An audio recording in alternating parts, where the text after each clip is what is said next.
Oh, getting old. 28 now. 28. Been in the league for a decade. Sounds better than 10 years. A decade. What we got?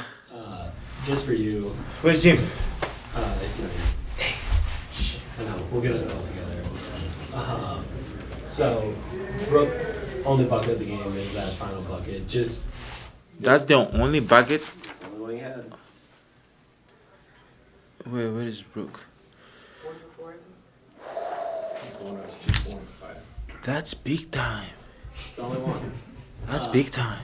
So, like, what does it say about this team? Obviously, you fall out, you're not on the floor, and Bud can drop a play for a guy that hasn't scored a bucket the entire game. And obviously, there's other options on the play, but just kind of the trust that you guys have. It's big.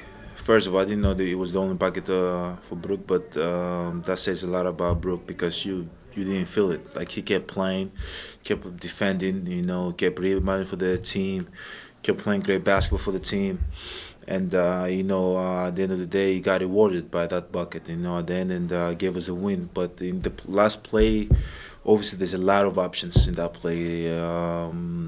Maybe I should not say what the options are, but like there's 3-4 options in that play that we can go for. And Brooke was the option that they chose to go with because he was wide open underneath the basket, and you got to throw him the ball. And it was great draw by Coach Bud, great execution by the team, great way to keep their composure. In the end, by me finding out and not letting them, affect them in any way, that says a lot about this team. That says a lot about how deep this team is, and we're building that championship character. It doesn't matter who's on the floor. We play to win. We compete. We defend. We play good basketball. And at the end of the day, I think it was a great foul. He had the wide open three.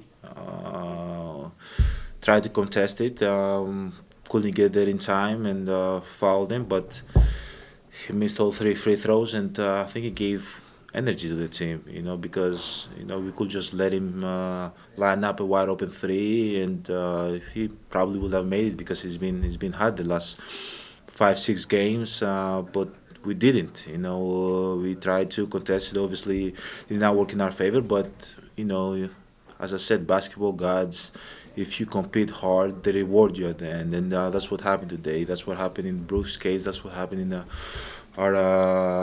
the team tonight, because I think we played great in the second half. We wasn't making shots in the first half, turning the ball over. We wasn't getting to our spot, but like we kept playing, we kept competing. We was able to get back to the game, and we got rewarded. It feels like since Jason's been in Dallas, every time he gets to play you, they're thinking about drawing something up. There's going to be double teams. They're going to come at different times. They're going to keep trying to show you different looks. I assume Jason and Sean have a good time drawing that up together.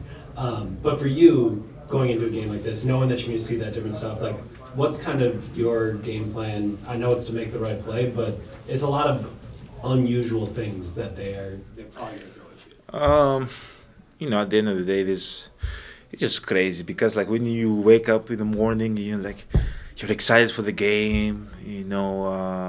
You're excited to go to the arena. You're excited to go to shoot around and work on your game and all that. And you're excited to play some one-on-one, play get to the basket, create some art, create some moments and get to the game. And they don't let you do that. Like whenever I got the ball, I got double team. I don't think I played one-on-one all game.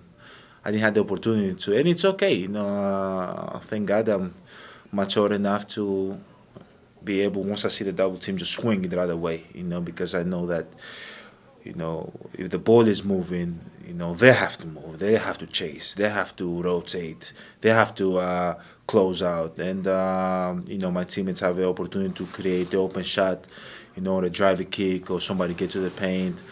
Or, as I said, the open three. So at the end of the day, one, you kinda expect it. Do you want it? No, I don't think anybody wants to get double team. But at the end of the day, that's basketball. You gotta keep making the right play for your teammates, and that's what I tried to do tonight. And the ball was moving, and he ended up well for us. He worked out for us. We won the game. One thing Bud said was he thought as the game went on, you kept moving better. Is it hard when you see that first double? Like, the idea is get the ball in your hands and then let the ball move. Is it harder to remember, like, oh yeah, I can still go screen or dribble handoff or whatever else in there? It's hard. It's hard. Anybody that's have never been double team in their life, they don't know how double team is. They don't. They can see it in tape. They don't know how to react. At the end of the day, you try to be aggressive. The team wants me to be aggressive. The team wants me to make plays, and it's hard to move when you get double team. You can go nowhere. If you can show me a player that can beat the double team, I'll be very very happy and surprised that I can learn something and add to the game. It's almost they enable you from moving. Like when you go to the post, you get double team. When you go to the other side, you get double team. When you come down, they build the wall. When you go to the post up in the free throw line, the high post, they're inside. Like there's no way to go. So you can't move.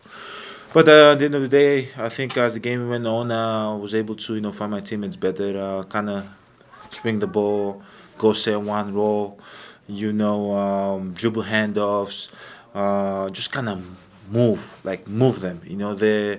It's almost like you get in a dance. I'm not gonna be able to get to the paint. Okay, let's dance. You're gonna follow me side to side. And you hope like that you might find an opportunity to be able to be aggressive and get to the paint and get to your spots. I know that you are a wrestling fan. Do you have any aspirations to actually join one of those companies when you're done playing? Possibly. What, like the WWE or the Or yeah, AEW? one of the two, yeah. Be like what, like The Rock? If I make much money as The Rock makes, for sure I'll join. No, I don't know. I want to be a wrestler. I don't think that's my thing, man. But you never know. You never know what can happen. I've seen a lot of great athletes, Shaq, Mike Tyson. I think LaMelo was there, Lonzo, LaVar Ball was there a couple years ago. So you've seen a lot of people that they've been a part of it. But now if I'm going to join, I don't know. The reason why I ask is Enes Kanter said he wants to get in a ring with you at some point. So. No, he doesn't want that smoke. Yeah, Giannis, there was several times in the first half, in particular, where you clearly felt like there was enough contact for you to whistle. Yes. You don't argue much. No. But what's your approach on arguing calls, no calls, on venting frustration, on just kind of how you, because you're a guy, there's going to be a lot of contact. Yeah. How do you kind of approach your interactions with referees? As you said, I try not to argue much. There's gonna be sometimes that you get to your tipping point and you're frustrated. You might show it a little bit. But what I've worked in for me in my career is try not to argue, try to stay in my zone and control what I can control. At the end of the day, I understand that if they see something, they're gonna call something. They're not robots. They're not, that if you get contact, they're gonna call it immediately. They're human beings. I turn the ball over. I've shot airball free throws. I've shot airball threes. I've been bad.